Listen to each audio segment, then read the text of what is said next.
So hello everyone and welcome to our daily life current affair show. और जैसा आप सभी जानते हैं कि डेली हम मंडे टू फ्राइडे आपके साथ इसी तरीके से लाइव जुड़ते हैं, जितने भी इंपॉर्टेंट न्यूज़ और अपडेट्स हैं उनको डिस्कस करने के लिए। तो मैं आपको हमेशा ही रिक्वेस्ट करता हूँ कि कोशिश करा करें, अराउंड 8 से 10 मिनट का ये हमारा सेशन रहता है, इसे लाइव अटेंड करा करें ताकि जितने भी इंपॉर्टेंट अपडेट्स हो वो आप उन्हें नोट डाउन कर सके, ताकि आपके आने वाले कॉम्पिटिटिव एग्जाम्स में उसका काफ़ी आपको हेल्प मिले। क्योंकि जो हमारा जनरल अवेयरनेस का सेक्शन होता है उसमें काफ़ी सारे क्वेश्चन आपको करंट अफेयर के पोर्शन में से देखने को मिलेंगे। ठीक है ना? तो चलिए स्टार्ट करते हैं। और तो पहला आज का हमारा इम्पोर्टेंट अपडेट है। आपको बता दें कि कल जो है इंडिया और बांग्लादेश के बीच में जो वर्चुअल समिट हुआ था, उसके बाद देखिए 7 एमओयू साइन किए गए हैं या एग्रीमेंट्स। ठीक है, इंडिया और बांग्लादेश के बीच में। तो सबसे पहले नंबर नोट डाउन कर लें, कितने एमओयूज और एग्रीमेंट साइन किए गए हैं? 7। तो ये कल यानी 17 दिसंबर को ये वर्चुअल समिट हुआ था। ठीक है, इसके बारे में मैंने आपको बताया भी था पहले भी। सो India and Bangladesh signed 7 MOUs and agreements during the virtual summit between PM Modi and Prime Minister Sheikh Hasina।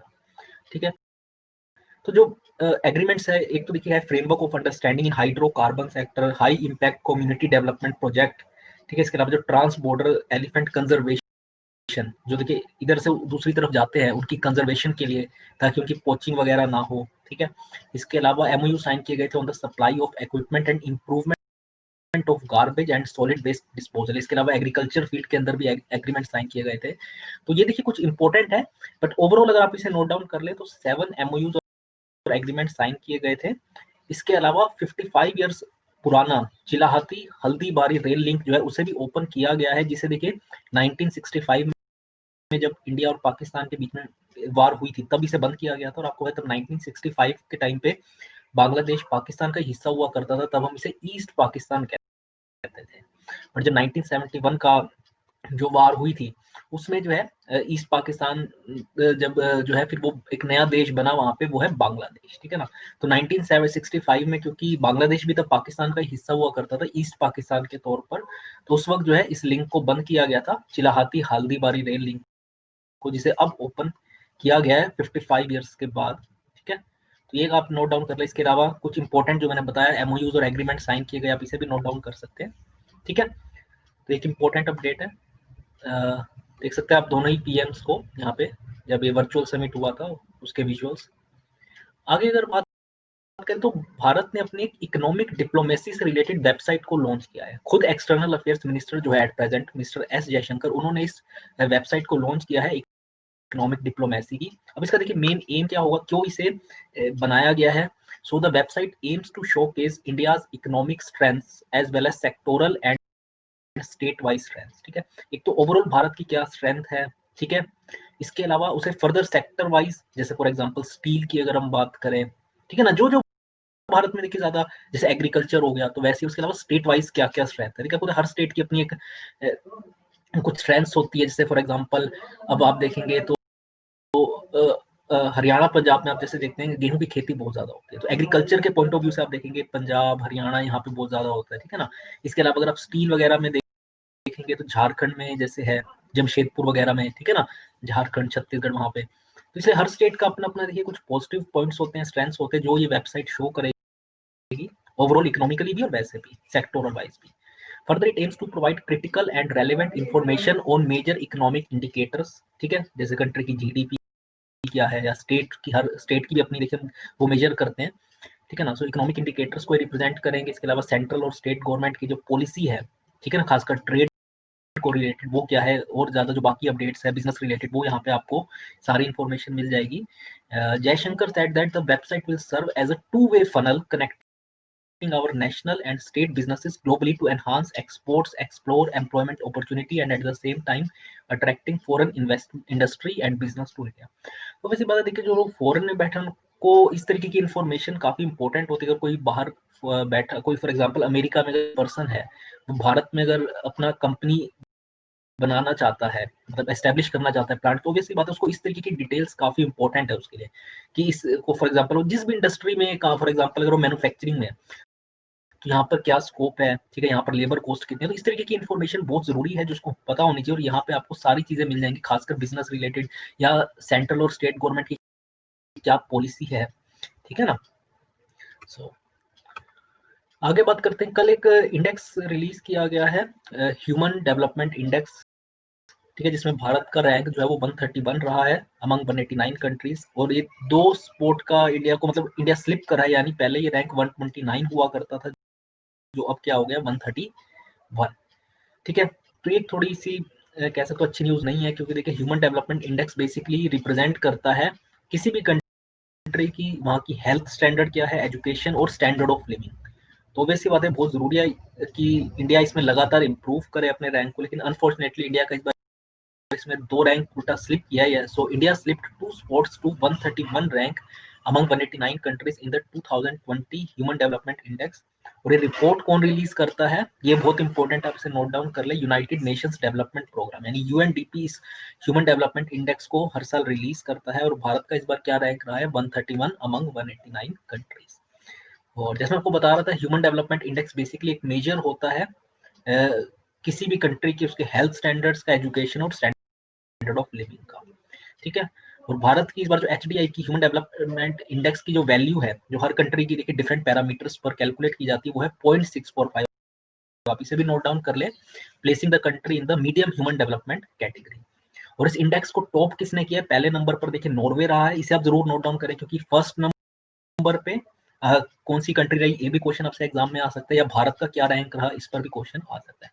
तो नॉर्वे ने इस इंडेक्स को टॉप किया है, जिसके बाद फिर आयरलैंड, स्विट्जरलैंड और हांगकांग और आइसलैंड, ठीक है, दूसरा तीसरा चौथा रैंक इनका है। तो टॉप किसने किया इस इंडेक्स को, नॉर्वे ने। और भारत का क्या रैंक है, 131। यहाँ पे आप देख सकते हैं, कंपेयर कर सकते हैं पिछले साल से, जैसे इंडिया का आप देख सकते हैं 2 का माइनस हुआ है, नेपाल का +1 रहा है, ऐसे माइनस में आप देख सकते हैं किसका कम या बड़ा है, ठीक है। यहाँ पे आप इसका स्क्रीनशॉट ले लें। आगे बात करें तो इंडिया कॉन्ट्रीब्यूट्स $1 मिलियन टू वाडा। वाडा बेसिकली क्या है, world anti doping agency, to support clean sport, ठीक है। तो बेसिकली मतलब किसी भी तरीके की कोई चीटिंग ना हो खेल के अंदर, इसलिए जो है ये जो एंटी डोपिंग एजेंसी है, जो बेसिकली टाइम टू टाइम जितने भी एथलीट्स होते हैं उनके टेस्ट परफॉर्म करते हैं, ताकि कोई ताकि बेसिकली जो जो स्पोर्ट्स की फील्ड है वो क्लीन रहे, किसी तरीके की कोई चीटिंग का वो ना रहे स्कोप। सो इस और ओवैसे होता है कि इस तरीके की जितने भी एजेंसीज होती है, इंटरनेशनल ऑर्गेनाइजेशन होती है, वो देखिए कंट्रीज के ही सपोर्ट पे चलते हैं। और इसमें इंडिया ने इस बार कितना कंट्रीब्यूट किया है, $1 मिलियन, ठीक है। अब आगे बात करें तो the amount has been pledged towards the agency's scientific research budget, which will allow the development of innovative anti-doping testing and detection method। और ज़्यादा इनोवेटिव तरीके से डेवलपमेंट हो, जो एंटी डोपिंग टेस्टिंग होती है, ठीक है, या जो उसके मेथड्स होते हैं उनके और ज़्यादा रिसर्च के लिए जो है ये पैसा प्लेज किया गया है। इसके अलावा the money will be further used for strengthening the independent investigation and intelligence department of वाडा। और जो इन्वेस्टिगेशन होती है किसी भी एथलीट की, अगर कोई शक भी हो या कोई मतलब अगर कुछ भी हो, तो फिर इनके देखिए टेस्ट भी किए जाते हैं। तो इसलिए जो इंडिपेंडेंट इन्वेस्टिगेशन एजेंसीज है और जो डिपार्टमेंट्स है, उनको भी स्ट्रेंथन करने के लिए जो है ये पैसा यूज किया जाएगा। अगर बात करें जो कंट्रीब्यूशन जो इंडिया ने किया है, वो हाईएस्ट है among the contribution made by the governments of Saudi Arabia, China and Egypt, ठीक है। तो ये सब जरूर नोट डाउन कर लें। यहाँ पे आप देख सकते हैं जो स्पोर्ट्स के यहाँ हमारे मिनिस्टर है किरण रिजिजू, उनके विजुअल फोटो। और आखिरी है, India and UK to collaborate on new virtual hub to distribute vaccine. Basically अब देखिए वैक्सीन का मैंने आपको पता है, कुछ वैक्सीन जैसे एक तो पिफसर वाली है वैक्सीन, उसको काफी कंट्रीज ने अप्रूव भी कर दिया। और आगे भी देखिए और भी काफी सारे वैक्सीन कैंडिडेट्स है जो आने वाले टाइम में जिनको अप्रूवल मोस्ट प्रोबेबली मिल जाएगा, ठीक है। सो उनके देखिए वैक्सीन डेवलप होना एक चीज है, लेकिन उसका डिस्ट्रीब्यूशन एक बहुत बड़ा चैलेंज है। क्योंकि अगर फॉर एग्जांपल मैं इंडिया की बात करूँ, तो आपको पता है अराउंड 130 करोड़ की पॉपुलेशन को वैक्सीन देना, तो ये अपने आप में टारगेट है जो बहुत टाइम लग जाएगा इसको अचीव करने में। अभी तो देखिए ये है कि जो फ्रंट लाइन वर्कर्स है उनको सबसे पहले वैक्सीन दी जाए, जो कि अराउंड 30 करोड़ के अराउंड का पहला टारगेट है फर्स्ट फेज में, ठीक है। सो और जो ओल्ड एज के लोग हैं उनको सबसे पहले वैक्सीन की डोज देने का ये पहला टारगेट है। और जो विजिटिंग फॉरेन सेक्रेटरी अभी यूके के अभी हाल ही में जब गए हैं वापस, डोमिनिक राब, उन्होंने इन्फॉर्म किया that the experts from the UK and India will collaborate via a new virtual hub for distributing vaccine for COVID as well as for other deadly viruses, ठीक है। तो कंट्रीब्यूशन के लिए बेसिकली मतलब ये कोलैबोरेशन किया गया है ताकि जो वैक्सीन का डिस्ट्रीब्यूशन है उसको एक तरीके से मॉनिटर किया जा सके, ठीक है। इसके अलावा उन्होंने पीएम मोदी से भी मीटिंग करी और to discuss the UK and India working together for good as well as launching the new vaccine lab which will be sharing best practices for clinical trials and regulations and further innovation. ठीक है। तो further और बाकी new labs बनाने के लिए भी यहाँ पे डिस्कशन हुई पीएम मोदी और इनके बीच में। इसके अलावा ये external affairs minister S Jaishankar से भी मिले थे, जहाँ पे दोनों ने डिस्कस की थी अपॉर्चुनिटीज, खासकर पोस्ट कोरोना और पोस्ट ब्रेक्सिट। आपको पता है यूके जो है वो यूरोप से अलग होने जा रहा है और वो उसकी डेडलाइन पे आ गई है।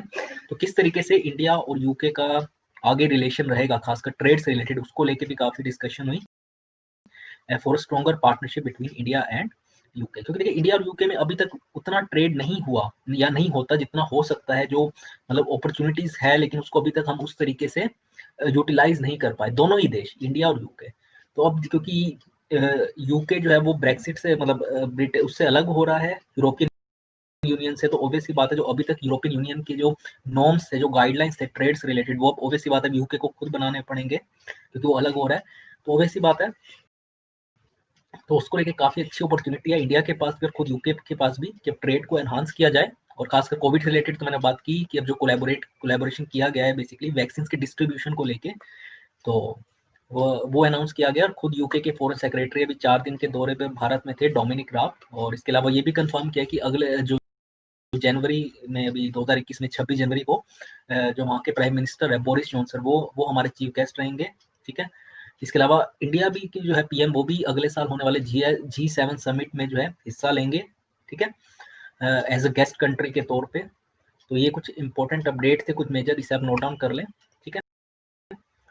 एक बार पीछे चलते हैं, गो थ्रू कर लेते हैं। इससे पहले हमने अपडेट्स पढ़े। ठीक है, $1 मिलियन का मैंने आपको कंट्रीब्यूशन बताया जो इंडिया इस बार करने जा रहा है वाडा के अंदर, यानी वर्ल्ड एंटी डोपिंग एजेंसी में। फिर ये बहुत इंपॉर्टेंट रैंक, आप इसे नोट डाउन कर ले, ह्यूमन डेवलपमेंट इंडेक्स 2020 में भारत का इस बार क्या रैंक है, 131। और ये रिपोर्ट कौन रिलीज करता है, यूएनडीपी, यूनाइटेड नेशंस का डेवलपमेंट प्रोग्राम। फिर मैंने बताया इकोनॉमिक डिप्लोमेसी वेबसाइट, जिसे लॉन्च किया है खुद एस जयशंकर ने। ठीक है, और वो क्या, उसमें क्या क्या चीजें आपको इन्फॉर्मेशन मिल जाएगी, मैंने आपको बताया।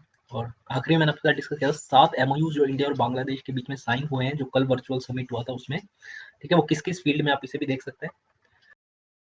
तो अगर आपको कोई डाउट है तो जरूर आप कमेंट करके पूछ सकते हैं। इसके अलावा आप हमारी वेबसाइट भी जरूर विजिट करें, जो कि है takshilalearning.com। वहाँ पे भी आपको काफी सारी इन्फॉर्मेशन, ब्लॉग्स वगैरह, स्टडी मटेरियल देखने को मिल जाएगा। ठीक है, तो आज की इस वीडियो में इतना ही फ्रेंड्स, थैंक्स अ लॉट।